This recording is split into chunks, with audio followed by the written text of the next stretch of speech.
हैं जो कलीसिया में नए सिरे से जन्म पा चुके हैं, लेकिन उसके बावजूद, यीशु में विश्वास करने के बावजूद अभी भी मंदिर में फाटक के बाहर हैं, यानी कि परमेश्वर का उपस्थिति के फाटक तक पहुंच गए लेकिन उसके बाहर में, फाटक तक पहुंच गए लेकिन उसके बाहर में।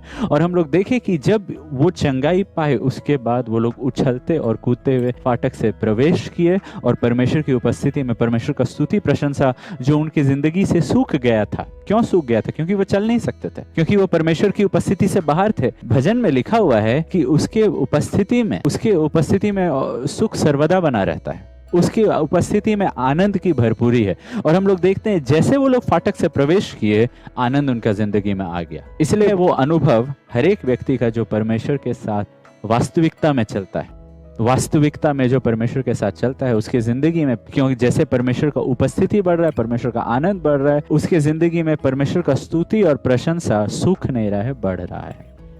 तो हम लोग देखिए कि पहला चीज है विश्वास करना। पहला चीज़ है विश्वास करना। जब हम लोग मन फिराते हैं और विश्वास करते हैं यीशु मसीह का काम में जो वो पूरा किए हैं क्रूस पे, वो मरते हुए बोले इट इज़ फिनिश्ड, पूरा हो गया है, तब हम लोग परमेश्वर के संतान बन जाते हैं अनुग्रह के द्वारा। परंतु जितनों ने उसे ग्रहण किया, यीशु मसीह को ग्रहण किया, उसने उन्हें परमेश्वर के संतान होने का अधिकार दिया।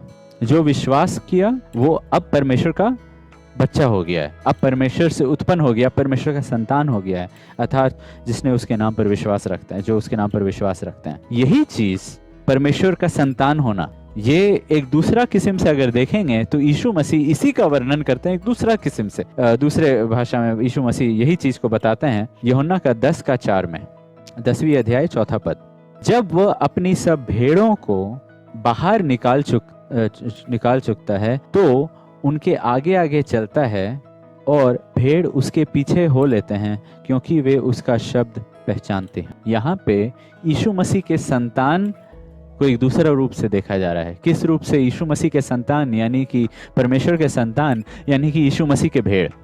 If you are a child of God, you are a sheep of Jesus Christ. Jesus is the good shepherd and you are his sheep. आप उसके भेड़ हैं, आप उसके मेमना हैं।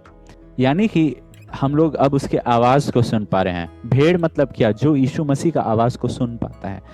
ओके, यही चीज फिर से पतरस बताता है एक दूसरे तरीके से। पहला पतरस का 1:23, पहला पतरस का पहला अध्याय का 23वां पद, और आप नोट कर सकते हैं, यहाँ लिखा हुआ है, क्योंकि तुम नाशमान नहीं अविनाशी बीज से परमेश्वर के जीवते और सदा ठहरने वाले वचन के द्वारा नया जन्म पाए। भेड़ कैसे बने? विश्वास करके। भेड़ उसकी आवाज को पहचानता है, भेड़ यीशु मसीह का आवाज को पहचानता है। और यहाँ पे लिखा हुआ है हम लोग का आत्मिक जन्म, हम लोग भेड़ कैसे बने? वही आवाज के द्वारा, वही वचन, वही अविनाशी बीज, वही परमेश्वर का वचन के द्वारा हम लोग का जन्म हुआ है। Now that you are born again, अब जो हम नए सिरे से जन्म पाए हैं और हम लोग मेमना बन चुके हैं, you know what he is going to do, you know अब वो क्या करने वाले हैं? यूहन्ना का 10:3, उसके लिए द्वारपाल द्वार खोल देता है और भेड़ उसका शब्द सुनती है। सुनने के बाद क्या होता है? यहाँ ध्यान दीजिएगा, वह अपनी भेड़ों को नाम ले लेकर बुलाता है और बाहर ले जाता है। हाँ, भेड़ बन गए हम लोग, उसका भेड़शाला में आ गए हैं। अब वो क्या करने वाले हैं? यीशु मसीह भला चरवाहा, अच्छा चरवाहा क्या करने वाले हैं? अब वो हम लोग को ले जाने वाले हैं, अब वो हम लोग को बाहर ले जाने वाला है, हम लोग का अगुवाई करने वाला है। 4था पद में लिखा हुआ है, जब वह अपनी सब भेड़ों को बाहर निकाल चुकता है तो वो उनके आगे आगे जाता है। जीसस लीड्स बाय एग्जाम्पल, वो हमारे आगे आगे चलता है और भेड़ उसको देख रहे हैं, उसका आवाज सुन रहे हैं, उसका आवाज सुन रहे हैं और उसके पीछे पीछे चलना है। डू यू रियलाइज व्हाट यहाँ पे पॉइंट क्या बताने की कोशिश करो? यहाँ पे ये बताने की कोशिश कर रहा हूँ कि कोई भी जो परमेश्वर का संतान है, कभी भी मत सोचना कि वो तुमको तुम्हारा भेड़शाला में, तुम्हारे कंफर्ट जोन में, बस एक सुविधा क्षेत्र में रहने देंगे। नहीं, जैसे हम लोग जन्म पाते हैं अगुवाई शुरू हो जाएगा। जैसे हम लोग जन्म पाते हैं यीशु मसीह हमें बाहर ले जाना शुरू कर देंगे। हरी हरी चराइयों में हम लोग का, सुखदाई जल के पास हम लोग का अगुवाई करना शुरू कर देंगे। यीशु मसीह हम लोग का अगुवाई करना शुरू कर देंगे। लगातार उसकी आवाज सुनना और हम लोग, अगर हम लोग देखिए, सिंपल चीज है, यीशु मसीह आगे आगे चल गए, ओके, अगर एक भेड़ चरवाहा के पीछे नहीं निकला और बोला नहीं यहाँ पे हम देख रहे हैं, यहाँ पे चारों तरफ मेरे लिए फेंस लगा हुआ है, यहाँ पे हम जानते हैं कोई हमको पकड़ नहीं सकता है, हम नहीं निकलेंगे, हम नहीं निकलेंगे। दो चीज, वो उसको लगता है वो सेफ है, ठीक है, मैं उसके बारे से, उसका सेफ्टी के बारे में अभी नहीं चर्चा करूंगा, लेकिन मैं एक चीज बता देता हूं, उसके जिंदगी से यीशु मसीह का आवाज, चरवाहा का आवाज, क्या चरवाहा वही है? नहीं, चरवाहा आगे चला गया है। और क्योंकि हम उसके पीछे पीछे नहीं चले तो उसका आवाज मेरा जिंदगी में धीमा धीमा। इलाइजा को कैसा आवाज सुनाई दिया जब वो जेजिबेल का डर से भाग गया था, हेब्रोन तक चला गया? धीमा आवाज सुनाई दिया, और वो धीमा आवाज में परमेश्वर उसको बोले, इलाइजा तुम यहाँ क्या कर रहे हो? इलाइजा तुम यहाँ पे क्या कर रहे हो? परमेश्वर, जब हम लोग शरीर का अगुवाई में निकल जाते हैं और परमेश्वर की उपस्थिति से दूर चल जाते हैं, हम लोग को एक धीमा आवाज सुनाई देगा और परमेश्वर बोलेंगे, हम कहाँ हैं और तुम कहाँ हो? तुम मेरे पीछे नहीं चले, तुम दूसरा दिशा में भागे। क्या से? जेजिबेल से। एक दूसरा आवाज तुम पे ज्यादा प्रभावशाली हो गया, तुम अविश्वास में दूर चले गए। दाऊद 16 महीना तक जब फिलिस्तियों का देश में चला गया था, सौल से डर के उसका मन में वो अपना आवाज सुन के, अपना एक विचार सुन के कि अब कुछ बाकी नहीं रह गया है, कोई ना कोई दिन हमको सौल पकड़े और हमको मार डालेगा, हमको मार डालेगा। और यही डर, यही विचार के वजह से क्या हो गया, वो चला गया फिलिस्तियों का देश में, वो चला गया फिलिस्तियों का देश में। 16 महीना तक एक भजन नहीं लिखा हुआ है, 16 महीना तक एक रिकॉर्ड नहीं दिया गया है हम लोग को कि वो क्या कर रहा था, कि वो क्या कर रहा था। क्या कर रहा था मतलब मैं बात कर रहा हूं कि उसका रिश्ता कैसा था प्रभु के साथ, कुछ नहीं दिया हुआ है। क्या कर रहा था तो हम लोग को मालूम है, शरीर में चल रहा था। क्या हो गया?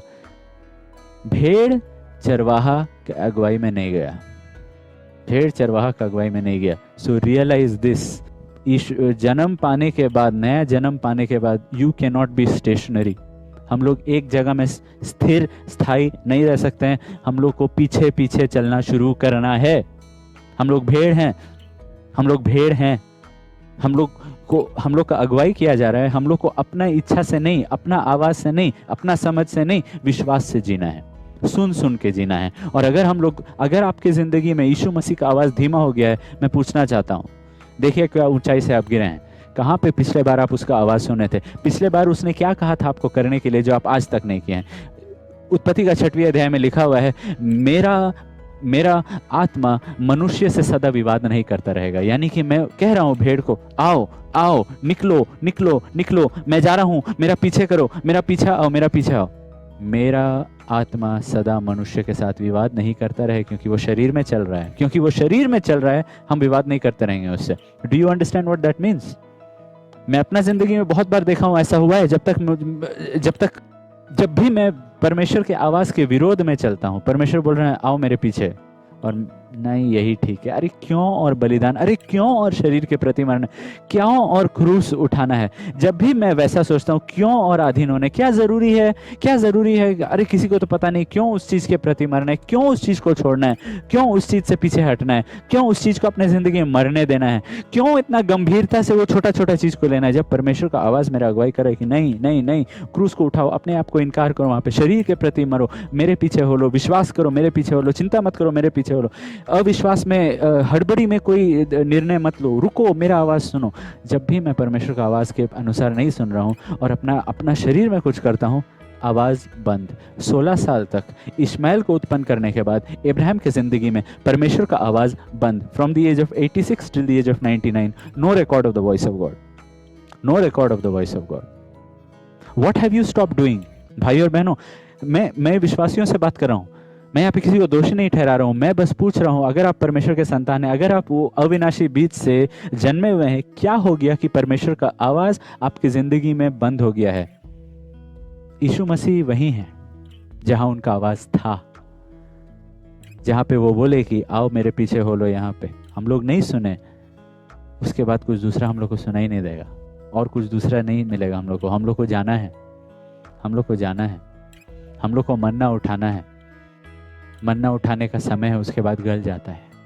ये जरूरी है कि हम लोग ये समय में, ये नियुक्त किया गया समय को बहुमूल्य जान के क्या करो, उसको मोल लो, अवसर को बहुमूल्य जानो। ये समय है हम लोग को पहले यीशु मसीह का वचन सुनने का, लगातार यीशु मसीह का आवाज़ सुनने का। ये होता है वॉकिंग बाय फेथ, विश्वास से चलना। क्योंकि विश्वास से चलना, विश्वास कैसे आता है? सुनने से, सुनने मसीह के वचन से। चरवाहा हमारे यीशु मसीह जो हमारा चरवाहा, उसके आवाज़ को सुनना। विश्वास से चलना मतलब, विश्वास से चलना मतलब चरवाहा का आवाज़ को, यीशु मसीह हमारा भला चरवाहा का, हमारा स्वर्गीय चरवाहा का आवाज़ को सुनते रहना।